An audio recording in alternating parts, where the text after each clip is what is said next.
Hi, and welcome to Love is Crafting. Love is crafting. I'm Tila. And I'm Stanton. And if you're new to our channel, thanks for checking us out. And if you're returning, thanks for the support. What we do on this channel is we take you through crafting and DIY projects which are real, but not necessarily perfect, because love isn't perfect. In today's video, we will be trying out the DTF Sublimation hack. Now, I know what it sounds like, but before YouTube demonetizes us, in this case, DTF means direct to film. Yes, this is the latest trend that's hitting all the social media platforms, so we had to check it out. Now, you know, if you've watched our previous video, we are always looking for the next best method to sublimate onto cotton, so one of them has to work. Now, you can show your support for our channel and help the YouTube algorithm by liking, commenting, and subscribing. Love is crafting. Love is crafting. First things first, you have to have your design. Well, we went ahead and we uploaded an image that we got from Etsy to Canva. Now, you can use whatever software you prefer to use, but in this instance, we're going to use Canva. Now, we are doing this one right here because our baby girl is turning 4 and we're so excited. Remember, whenever you pick your image, you want to make sure that you size it correctly and mirror it.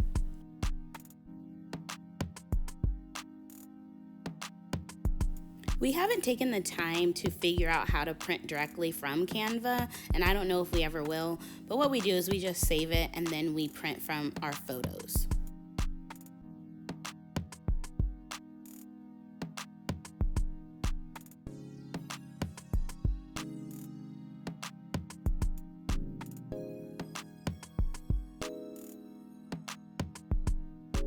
Now it's time to print. Make sure you select your sublimation printer and put it on best quality. For our sublimation printer, we use the photo matte paper setting. This is the brand of DTF Transfer Film that we used. We got it off of Amazon. We'll link it in the description below. But with this product, it already comes with the sheets facing up. So you pull it directly out and don't change it because it's really hard to tell which side the ink should go on. Because of the texture of this film, some printers have a hard time catching it and sending it through the machine. There's a lot of hacks out there. With us, we just have to guide it in by hand.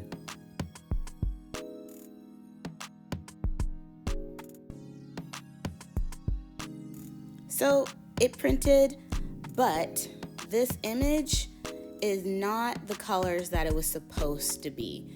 Turned out our black wasn't working properly, so we had to clean our printer heads.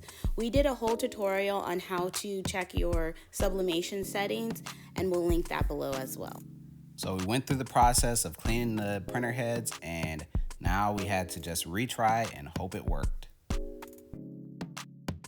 And of course, this time around, using just the DTF film by itself, our printer wouldn't catch. So we tried to do another method that we saw, and we added paper into the feeder and then hand fed in the DTF film, and it seemed to work.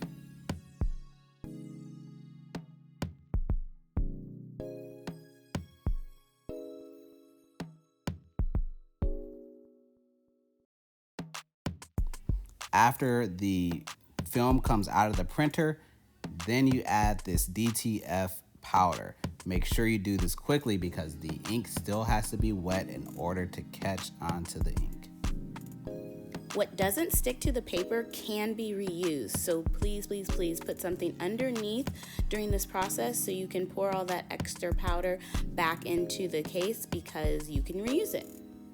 Don't skimp too much. Make sure that the image is coated well in this powder, and then you can just shake off the excess. With sublimation, your ink will always come out duller than what it will really press with. And in this case, you do need to activate the heat and melt the powder to the ink by hovering heat over. I've seen this done multiple ways, but we just stuck it under our heat press and we held it there for about 2 minutes or so at 385 degrees. Since our heat press doesn't really heat evenly, we turn it midway through the heating process to make sure it's even coverage.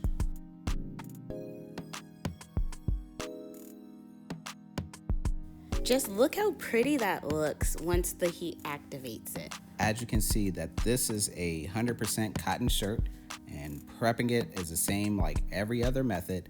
You take off all the stickers, press it once to flatten it, fold it in half, and press it again to get your center line. No need to put anything in between your shirt because with this method, nothing bleeds through. Now, at this point, you want to really inspect your film because sometimes the ink can go on other places of the film. If that's the case, it would transfer to the shirt, so cut off any excess ink that could be on the film. Now you place your design wherever you like on the shirt, cover it with butcher paper, and press it. We pressed our design for at 385 degrees for 40 seconds.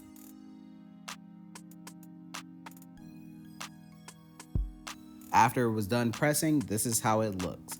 But before you take off the film, make sure you give it time to cool. This is a cool peel method. I always get so anxious at this part, but take your time and slowly peel off the film. Not like it mattered for us because as you see, this attempt was a fail. The ink kind of melted and was not staying on the shirt. We love sharing our fails with you because we're real, we're not perfect. And what happens when you mess up? You try it again. So that's what we did. We tried it until we got it right.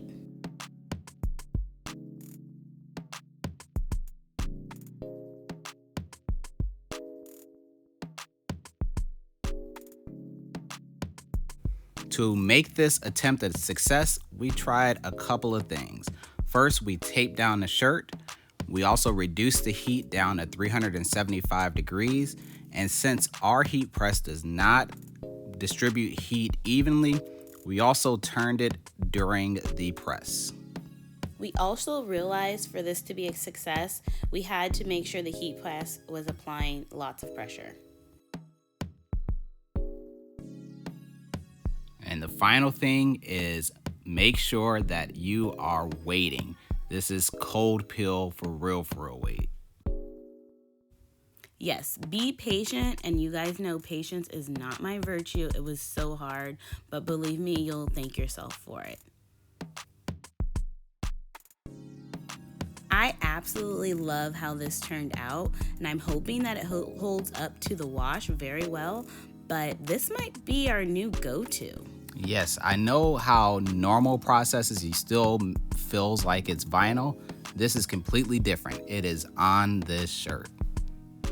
Once you get this process done right, it's amazing. If you have any questions, leave them below in the comments. Thanks for watching, and remember, love is crafting.